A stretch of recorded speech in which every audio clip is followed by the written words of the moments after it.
Sonic Flash games. Flash games, for people who grew up with, were browser-based games made with Adobe Flash Player and its associated software like Adobe Animate. When it comes to Sonic Flash games, I dare say I played them and might have preferred them more than the official games. One day, these games randomly popped in my head and I thought, man, these games were the shit back then.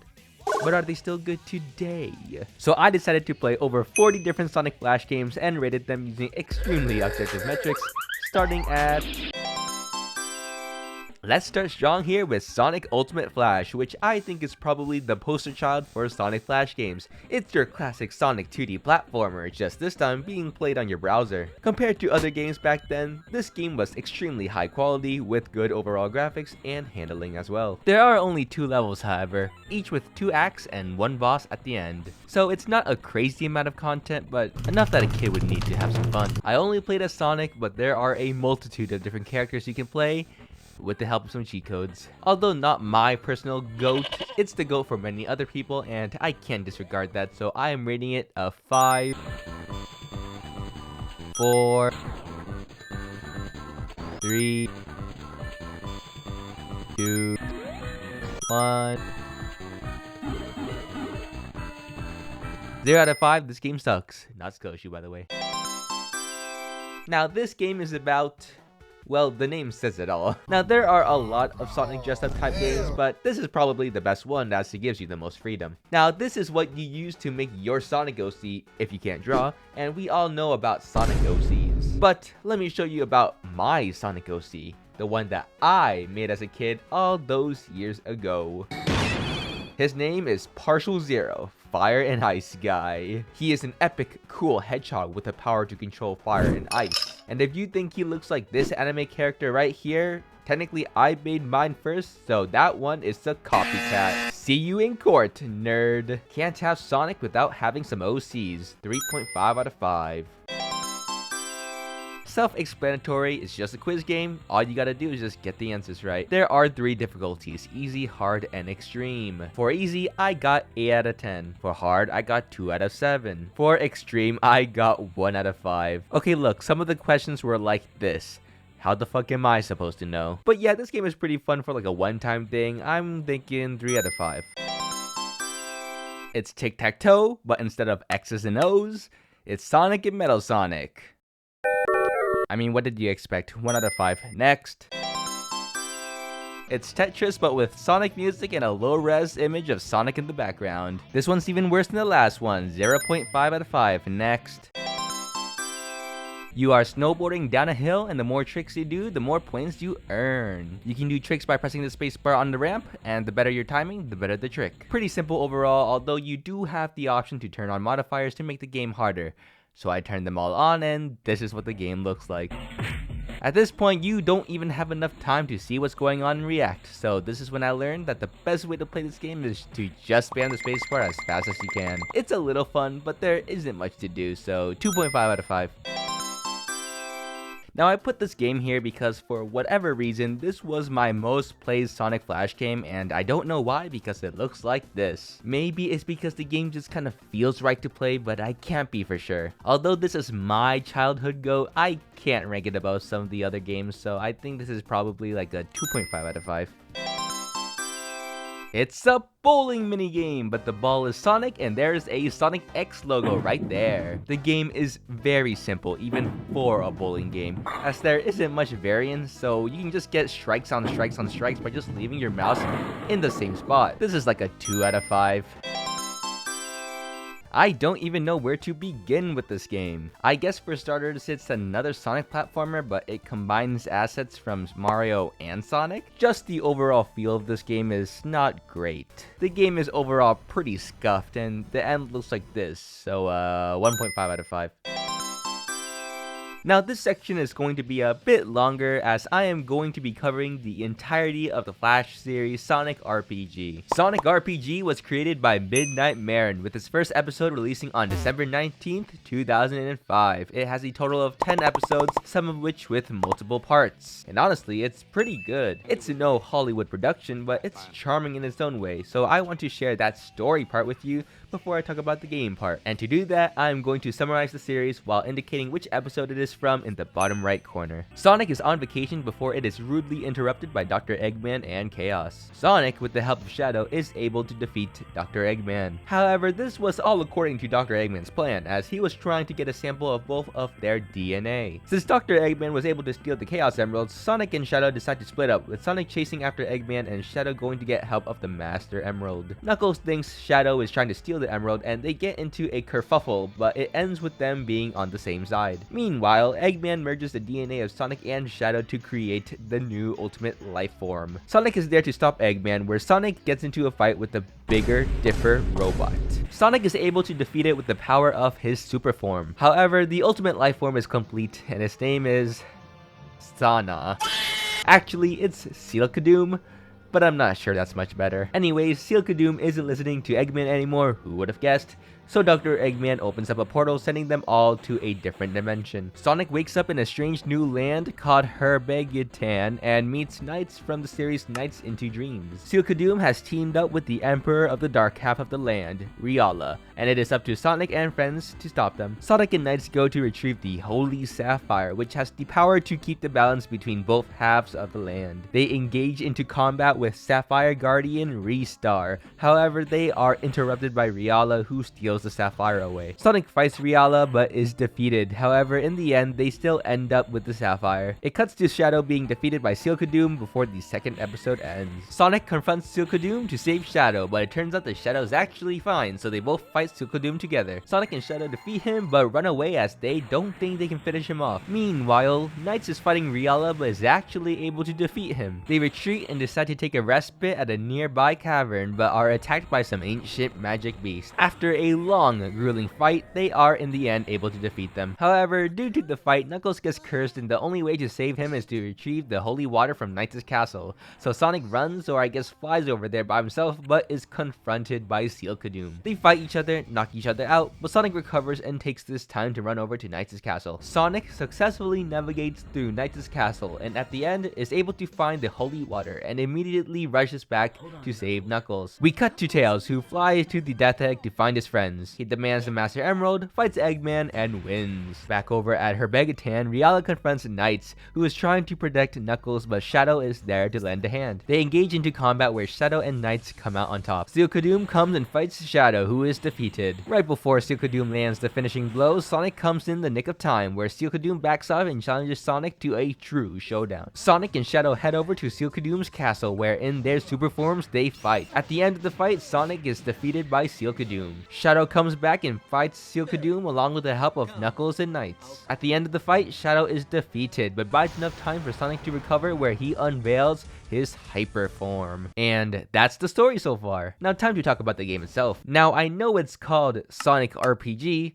but it's not really an RPG. It's basically called that because its combat is just like a JRPG, but in the end, that doesn't really matter. With each new installment in the series, the creator further improves the games. The art gets better, they add voice acting, new gimmicks. At episode 9, the game is basically completely overhauled and the combat is just a lot more fun. So I ended off at episode 9, but there's actually still one final episode left in the series. Now I did not play it, but if it seems like you like the story so far, I definitely recommend you give it a shot. Overall, this series is great and I rate it a 4.6 out of 5.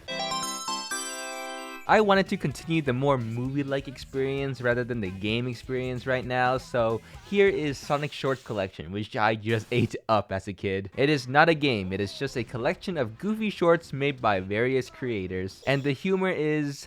The what? The emo! Very, very old. Watching it now, there were a lot of jokes that were just not appropriate for a kid. Still though, it's great. I recommend that you experience it for yourself. 4.8 out of 5. Again, I will be covering multiple games at once, but this time only 3. The game is Sonic Boom Cannon, and it is a pretty simple game where you just shoot Sonic out of a cannon and try to go as far as you can. Now, this game has the perfect amount of content to keep a kid occupied, while not being too overloaded. As you fly through the map, you can collect rings which allow you to buy new characters. There are also Chaos Emeralds scattered about, which are hard to get as they are just so small. However, you do have the option to just purchase them with rings. Once you get all 7 Chaos Emeralds, you unlock the final stage, which is just flying through space as Super Sonic trying to defeat Eggman. That's basically the entirety of the game, but my explanation doesn't really highlight how potentially addicting this game can be, especially as a kid. Overall, it's really fun. 4.4 out of 5. Sonic Boom Cannon 2 is the sequel. It's basically the same game with more characters, more maps, and more power-ups. It's just better, so I'll rate it a 4.5 out of 5. Sonic Boom Cannon 3D is the third game, and it is the most unique, as it turns the game 3D. Now, while it is unique and interesting, I don't think it is nearly as fun. There is less characters when compared to the last game, and there's only one map. Not only that, but due to trying to create a 3D space using 2D sprites, launching Sonic just isn't nearly as satisfying, as you don't feel the same momentum when using a 2D representation instead. I think this one is by far the least fun, so it's probably like a 2.9 out of 5. This game is another Sonic platformer, but the graphics look kinda ass, the gameplay is shitty, and the music is also shitty and plays way too many times at once. This game sucks, 0.2 out of 5. Sonic stuck in Mario World is a very cool premise, especially during the era of Sonic vs. Mario. But the game is very in fact, it plays more like a Mario game than it does Sonic. The movement is very floaty and the game feels like complete horseshit a lot of the time. Once you defeat Mario, the game ends with the most prepubescent sense of humor imaginable. This is like a 2 out of 5. Now, normally I bunch the sequels together, but I'm not sure if they're even made by the same person this time. This game manages to look even more scuffed than the last one. And I know I said the other game plays more like Mario than Sonic, but literally this one is just Mario, but the Mario sprite is replaced with Sonic. Nothing else about this game is Sonic. When you pick up a fire flower, you just turn red and shoot fireballs, like in Mario. I don't even know if there are more levels than the first one, as when I reached the end, there was no pull or anything that indicated that the level was over, so I was just stuck there. This game is just not good. 1 out of 5. So the upcoming 4 games that I'm about to show, including this one, are all, I think, Flash games developed by Sega as a way to advertise upcoming Sonic releases. And as you're about to see, just because it is official doesn't mean it'll be good. Also, on a completely different note, while finding a way to play this game, I accidentally stumbled upon the main website that I used as a kid. Not really relevant, I just thought that it was kinda sick. Anyways, Sonic Rivals Dash is a Flash game made to advertise Sonic Rivals for the Sony PSP. It has the option to play either 1 or 2 player, which I think is pretty neat, and plays like this, which I think is I mean, it kinda looks like the official game. I'm just gonna say that this is not the greatest advertisement you could put out. I mean, just for the fact that you can play this with another person, this is probably like a 2.8 out of 5, maybe? Unsurprisingly, this one is an advertisement for the official Shadow the Hedgehog video game released on November 15th, 2005. Compared to the last game, there is less of an emphasis on speed and more so on platforming. Oh, and also using guns. I think that this one is more fun than the last one, but it's still kinda janky for an official Flash game. Also, compared to the real game, they are, pretty different, I might say. Still fun to play, 3.1 out of 5. This game is just an advertisement for a repackaging of old Sonic classics released on November 2nd, 2004. Not much to say other than the fact that this is just a lamer version of the original Sonic game. It's slightly better than the first advert game, but less fun than the Shadow the Hedgehog one, 2.9 out of 5. Surprise, surprise again! This one is an advertisement for Sonic Rush Adventure, released on September 14th, 2007. Even though this Flash game is the shortest, it's also easily the most fun, as it's basically a 1-to-1 port of the surfboard minigame inside the official game. I mean, hell, they even put the DS and the stylus on the screen for you. I'd give it a 3.8 out of 5. Moving on to real Flash games, here we've got Sonica. Now, I'm not gonna lie, I remember playing this game as a kid and absolutely fucking hating it. And I still do. The only thing Sonic about this game is his sprite. Its hitboxes are so shitty, it's basically a rage game, 1.5 out of 5. Quite clearly, this game is just a Sonic reskin of Whack-A-Mole. Although, as the saying goes, if it ain't broken, why fix it? It's good, addicting fun, nothing wrong with that. And also watch me lock in. Not too bad, 3.2 out of 5.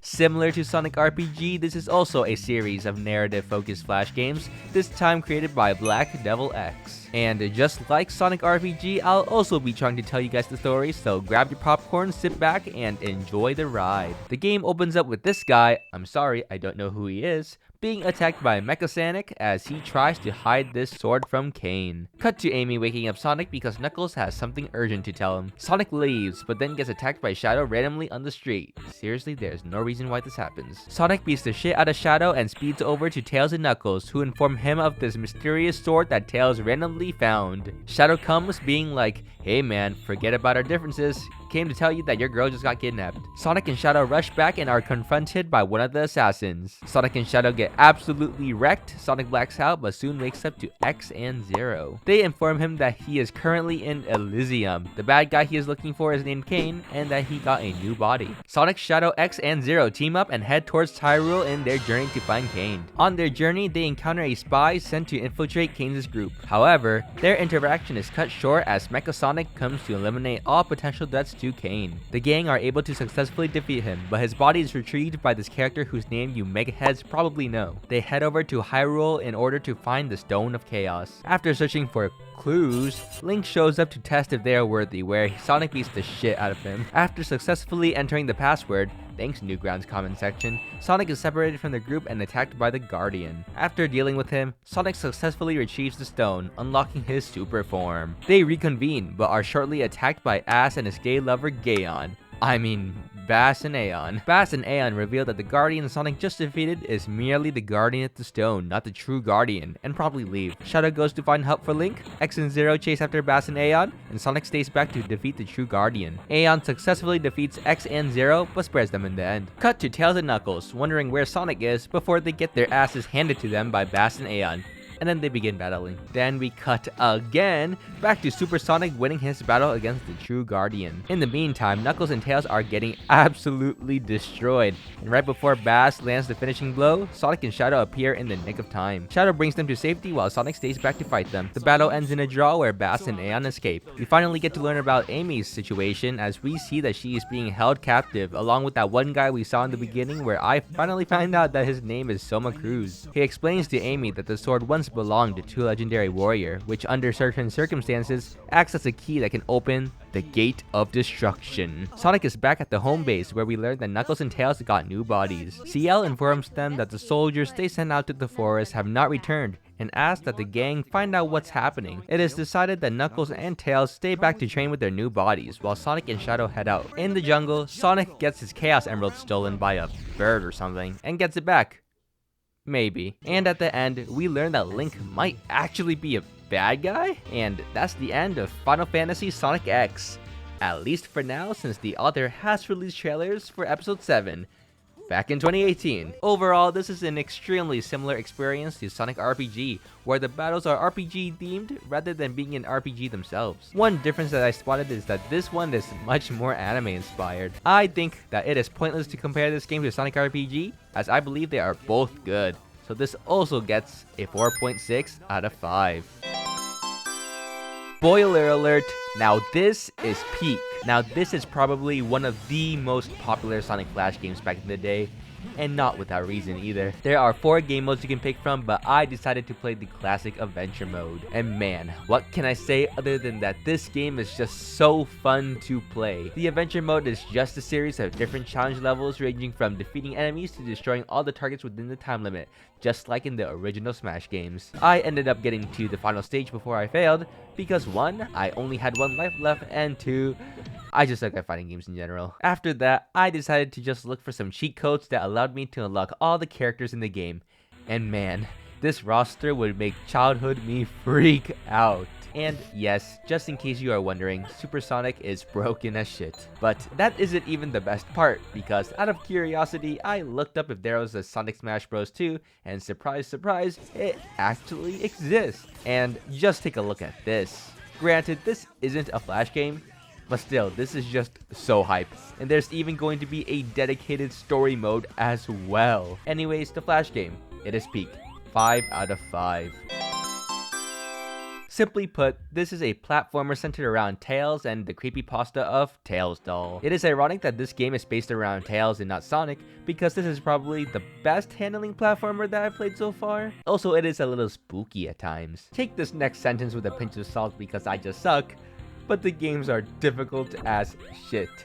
Not that it's a bad thing, more of just a thing. The first game, I was just barely able to complete it on easy with infinite lives. The second game, I couldn't even beat it after I had set it to baby mode, also with infinite lives. Still though, it's amazing. Give it a shot, 4.8 out of 5.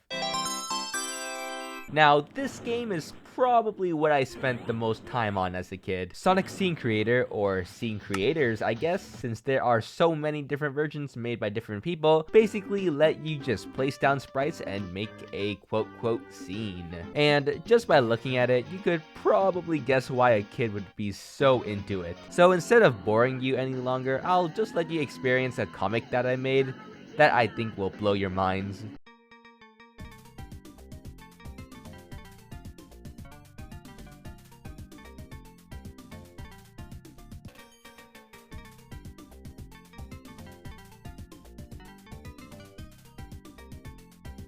Four out of 5. And that was all the Sonic games that I played. Now, most of these games are not as good as your brain rot slot mobile games on the App Store right now. But let's not forget that most of these games were probably made by just one guy. Hell, maybe just some random kid who really likes Sonic. So in the end, I'm giving them all an A for effort. That was cool! Except for you. You stink. Yo, if you somehow made it to the end of this video, I thank you so much. And while you're at it, make sure to like and leave a comment, because each one of those means a lot to me. And I don't have much else to say, so I guess I'll see you guys in the next video. See ya!